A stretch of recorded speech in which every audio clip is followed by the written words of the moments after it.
డాబా గార్డెన్స్ లో అల్లూరి సీతారామరాజు విజ్ఞాన కేంద్రంలో ఎస్సీ వర్గీకరణపై సుప్రీంకోర్టు తీర్పు రాజ్యాంగబద్ధమైన అంశంపైన రాష్ట్ర స్థాయి సదస్సు జరిగింది.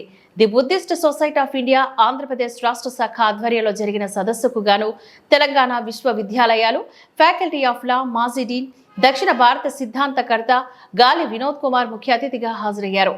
ముందుగా గౌతమ్ బుద్ధునికి బుద్ధవనం చేస్తారు. అనంతరం డాక్టర్ బాబాసాహెబ్ అంబేద్కర్ చిత్రపటానికి పూలమాల వేసి నివాళులర్పించారు. ఈ సందర్భంగా గాలి వినోద్ కుమార్ మాట్లాడుతూ దళితుల సమస్య పరిష్కారం కాకూడదు అన్నదే రాజకీయ పార్టీల ఆలోచన అని మండిపడ్డారు. బీఎస్పీ పార్టీ తప్ప ఎవరు వ్యతిరేకించలేదని అన్నారు. వర్గీకరణ ఉమ్మడి ఆంధ్రప్రదేశ్ సమస్య అని అభిప్రాయపడ్డారు. కులాల మధ్య వ్యత్యాసం లేదని, ఇద్దరు ముఖ్యమంత్రులు సమావేశమై 371D ప్రకారం జోన్ డీలోని పెట్టాలని కేంద్రానికి లేఖ పంపితే సరిపోతుందని అన్నారు. సుప్రీంకోర్టు ఇచ్చింది తీర్పు కాదని, కుట్ర అని, అది బీజేపీ ఆర్ఎస్ఎస్ కుట్ర అని పేర్కొన్నారు. మాలా మాదిగలు కలిసి ఉండాలన్నదే తన లక్ష్యమని చెప్పారు. 30 ఏళ్ల నుంచి సమస్య రగులుతుంది. సుప్రీంకోర్టు ఇచ్చిన తీర్పులో లోటుపాట్లు ఉన్నాయని అన్నారు. కార్యక్రమంలో రాజేంద్ర, రేణుకుమార్, వేణుగోపాల్, అన్నవరం తదితరులు ఈ కార్యక్రమంలో పాల్గొన్నారు.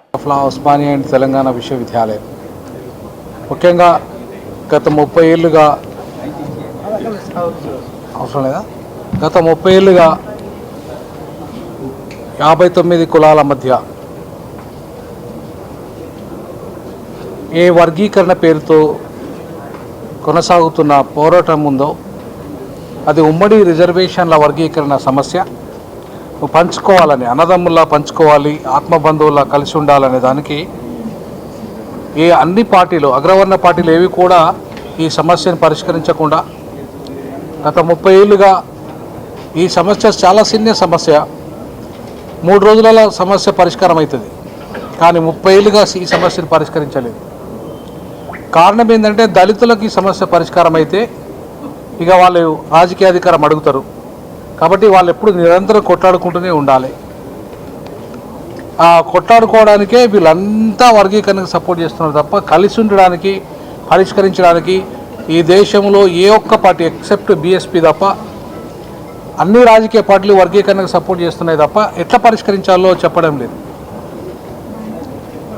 బీఎస్పీ మాత్రం అపోజ్ చేస్తుంది కానీ పరిష్కరించాలని కూడా చెప్పట్లేదు బీఎస్పీ కూడా. దీనికి పరిష్కారము గత 30 ఏళ్ల క్రితం నుండి నేను చెప్తున్నాను, 3 రోజుల్లో పరిష్కారం అవుతుంది. ఏంటంటే ఇది ఉమ్మడి ఆంధ్రప్రదేశ్ సమస్య, ఇది దేశ సమస్య కాదు. ఈ ఉమ్మడి ఆంధ్రప్రదేశ్ సమస్యకు మూల కారణము ప్రాంతీయ సమస్య, కుల సమస్య కాదు. ప్రాంతాల మధ్య వ్యత్యాసం కారణంగా ఏర్పడే సమస్య ఇది. కులాల మధ్య వ్యత్యాసం వల్ల వచ్చిన సమస్య కాదు ఇది. ప్రాంతాల మధ్య వ్యత్యాసం కారణంగా ఎట్లయితే తెలంగాణ ప్రత్యేక రాష్ట్రం కావాలని డిమాండ్ వచ్చిందో అలాగే ఎస్సీల మధ్య రిజర్వేషన్ల పంపిణీలో జరిగిన అసమానతల కారణంగా ఏర్పడ్డ ఈ సమస్య అది పాలకుల వల్ల ఏర్పడ్డది తప్ప మాలల వల్ల ఏర్పడలేదు, లేదా మాదిగల వల్ల ఏర్పడే సమస్య కాదు. ఇది పాలకుల తప్పిది. దానికి మాదిగలు కొట్లాడుకునే సమస్యగా మార్చారు దీన్ని. సో ఈ సమస్యను పరిష్కరించుకునే పరిస్థితి కూడా మాదిగల మధ్య, ఇతర కులాల మధ్యనే ఉంది. ఇద్దరు ముఖ్యమంత్రులు కూర్చొని కేవలం ఒక ప్రధానమంత్రికి ఒక లెటర్ రాయాలి ఏమని, ఈ వర్గీకరణ సమస్యను మేము జోనల్ సిస్టంలో పెడతాము, 371D ప్రకారంగా మేము జోనల్ సిస్టంలో ఈ సమస్యను పరిష్కరించుకుంటామని చెప్పేసి ఇద్దరు ముఖ్యమంత్రులు లేఖ రాసి ప్రధానమంత్రి దాన్ని ఆమోదించి క్యాబినెట్లో తీర్మానం చేసి రాష్ట్రపతికి పంపితే రాష్ట్రపతి 371Dలో అమెండ్మెంట్ చేస్తుంది, చేసి పంపిస్తారు. అంతే, ఇంకేముండదు దీంట్లో. దీనికి పార్లమెంట్లో చట్టంతో పని లేదు, 341తో పని లేదు, అసెంబ్లీ తీర్మానంతో పని లేదు, లేదంటే ఏ రాజకీయ పార్టీ సపోర్ట్తో పని లేదు, లేదంటే ఏ కుల సంఘంతో సపోర్ట్తో పని లేదు.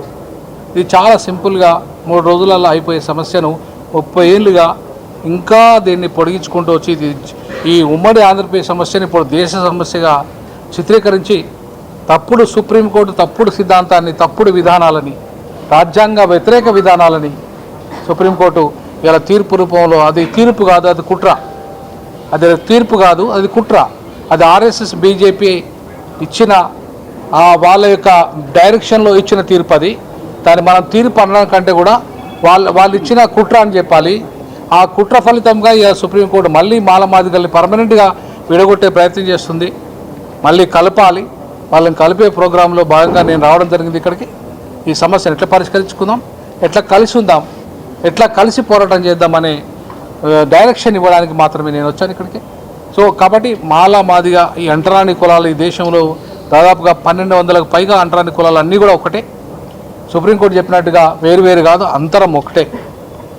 అది ఎన్ని కోట్లు సంపాదించినా వాడు అంటరానోడే, ఎంత పెద్ద ఆఫీసర్ అయినా అంటరానోడే, వాడి హోదా అంటరాని తరమే అనే హోదా. రాష్ట్రపతి స్థాయిలో ఉన్న ప్రొఫెసర్ అయినా డాక్టర్ అయినా పెద్ద అయినా అంటరాని వాడికినే ఈ దేశంలో ముద్ర ఉంది. అది పోనంత కాలం ఈ దేశంలో అంటరాని కులాలందరూ ఒకటే, వేరు కాదని చెప్పేసి ఇవాళ ఘంటాపదంగా నేను చెప్పదలుచుకున్నా.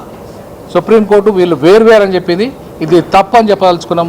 ఇది రాజ్యాంగ వ్యతిరేకమని చెప్పాలనుకున్నాం, బాబాసాహెబ్ అంబేద్కర్ విధానానికి వ్యతిరేకమని చెప్పదలుచుకున్నాం. కాబట్టి సుప్రీంకోర్టు తీర్పు అది మనవాద తీర్పు, అది బీజేపీ ఆర్ఎస్ఎస్ కుట్ర ఫలితంగా ఇచ్చిన తీర్పు. దాన్ని పూర్తి స్థాయిలో వ్యతిరేకిద్దాం, మాలమాదిగల సమస్యను పరిష్కరించుకుందాం.